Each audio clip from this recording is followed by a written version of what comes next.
cost of sales gave us our gross profit. And then the next one I would look at is salaries and wages.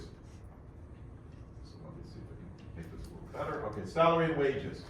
So I mentioned salary and wages are typically 30%, 30 cents out of every dollar go to salary and wages. We're slightly lower than that, but that's within margin of error. But I would just, if I was doing an analysis, I would say it seems slightly lower than industry standard.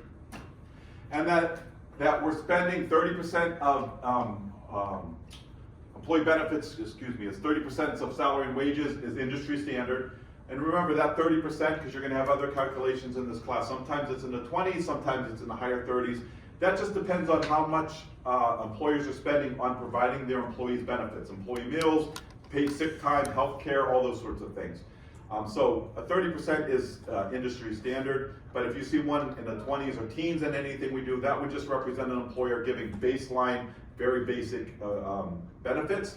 And when we see higher 30s or 40, that means they're giving them higher level benefits. And then roughly, because this 4516 was taken out of, once again, total sales, that's how we got to 8.3%. And that's marginal, because it always depends on what I'm telling you the percentage of total benefit of employee salary and wages is for benefits. So nothing really there to see other than, like I said, I would denote that I think labor is low. Okay.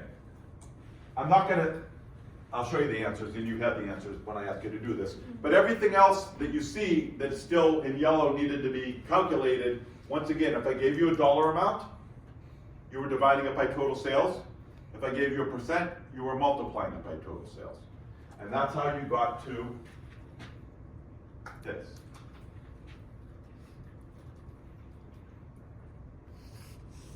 I told you last class, these are the benefits, the expenses that we're always going to use in this class.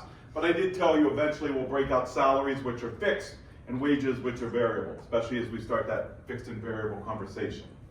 And then total operating expenses is simply adding all those up. And in this case, we're running a total operating expense of 64%. Once again, not knowing anything about the business, I can't really comment on that right now without knowing which was a fixed and variable cost for the business. But so from an analysis standpoint, we're just going to start with the top part of the income statement for now, up until employee benefits. After that, we're going to wait until we do go through next week and the following week to really focus on asking you to do analysis on the operating benefits. And then finally, we talked about last class, we stop at income before taxes in this class. In real life, you have depreciation, amortization, and taxes, whether that's state, federal, business, any sort of, someone wants your money always in from a business perspective, from a government agency. But we stop before taxes just to keep it simple in this class. So in real life, I always want you to know in real life, this 45,000 could have ended up being 30,000, 28,000. It's going to be less than what we do in this class. So that means this 8.3% may get down to that 6% that we've always mentioned. The average food and beverage business only makes 6 cents out of every dollar. So out of our total sales, we could expect that whatever that dollar amount is would be 6% of whatever total sales was, because that's the industry standard. If you are still struggling with this simple one, when we start to do the more complex one in a second, please let me know. As I just mentioned, and I'll keep mentioning, today, this week, and today, and even early next class, is a building block for the rest of the semester. If you're not able to do a common size, a simple one, and a comparative one, you will struggle with the rest of the class. So please make sure that you know how to do a common size, simple one, and then today the comparative one, which we're going to introduce.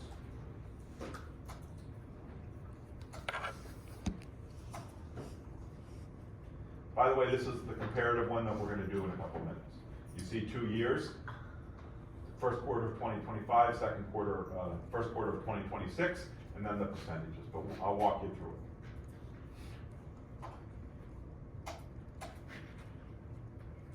Okay, so we already established last class in the PowerPoint, and this is what you were also told with either Chef McCall or Professor Bowman. A common income statement is also known as a P&L statement.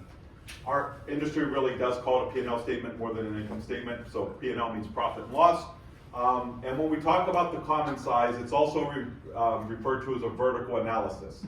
So I think when Chef Chiaro set this class up originally, he didn't want to have one called vertical and the one we're going to do next week called horizontal. So he stuck with the common size name term instead of the vertical. But when you think about what I've already said, a common size or a vertical is working top down, so you're working top down, whereas the horizontal one we're going to do next week is moving back and forth, then up and down.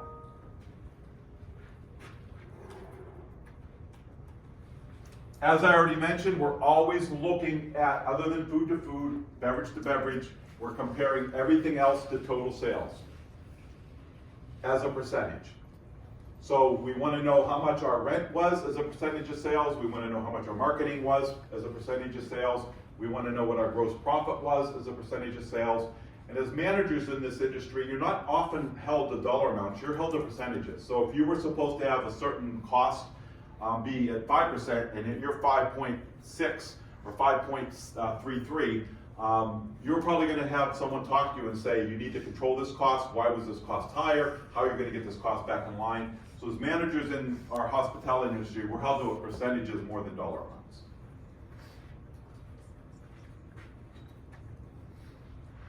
As you're about to do in a second, when we do the first practice comparative income statement, we're comparing 2 periods of time. So we want to know January to February. We want to know the first quarter of this year to the second quarter of this year, then the third quarter of this year. And then eventually we have 4 dollar amounts and 4 columns of percentages, because we're looking at each quarter. Which quarter was better? Where did we have expenses go up? Where did we have revenue go down?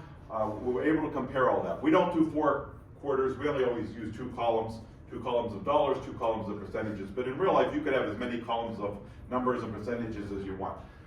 But as we know, especially when you had to look at the labor cost assignment with that Excel spreadsheet with that big data, it's easily get overwhelmed with data, so that's why we keep it simple in the class. But you could have as many columns of comparative dollars and percentages as you wanted.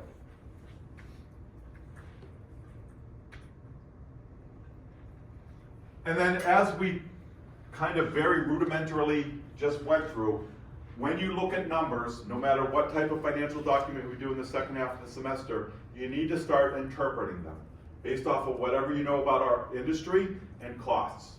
And as I mentioned, it's always food costs, beverage costs, and labor costs you should look at first. Look at sales, definitely. And then after that, because everything else can be managed, but they're not going to have a big impact on profitability than food costs, beverage costs, and labor costs does. But if sales are going down, what else should go down?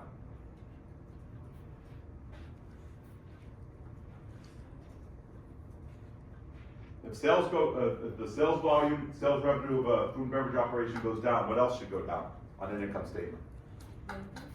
Labor, specifically wages, that's number 1. What else? Selling prices? Oh, yeah, but you don't change, if you change your selling prices, you would see the effect in a future income statement, but we're looking at just, remember, income statements are snapshots of the past. So you're looking at an income statement, sales are down, wages we were able to control, they're down as well, but what else, if we're looking at the income statement, if sales are going down for a certain period of time, what else should have went down on the income statement? Yes? Food costs. Yeah, food costs. So, let me just, I'll do the. So if we just look at, other than food and beverage costs, we just mentioned wages. If wages go down, and we know that employee benefits are a percent of salary and wages, that should have went down. Direct operating costs, we're gonna call that a fixed cost, doesn't go down. Music and entertainment, may or may not. We may cut our, especially if corporate or your boss is telling you, you need to cut the entertainment budget because our sales are dropping, that could drop. Marketing, what happens if we cut marketing? Or lower marketing because the sales are down?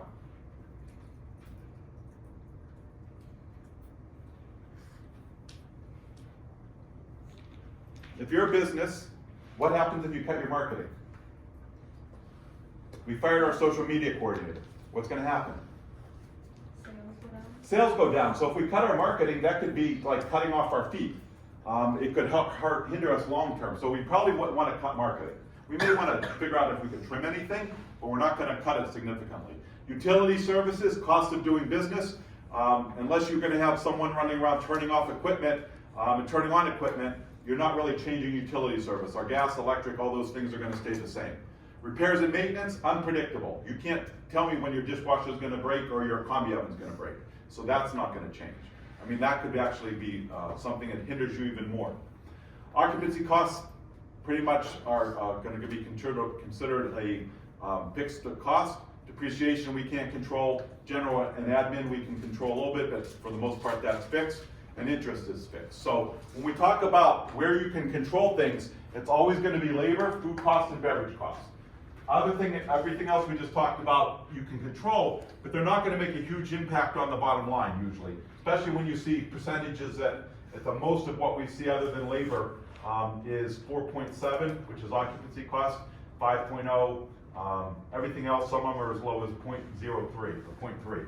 So we can't really control a lot, but we need to start thinking from an analysis standpoint of cause and effect. If sales go down, what should we be looking for? If sales go up, what should we be looking for? What's the relationship between food cost and food sales, beverage cost to beverage sales over periods of time? So those trends is what you're starting to want to think about today with the common size comparative. You want to look at 2 periods of time, look at those trends, the numbers are telling you a story. The one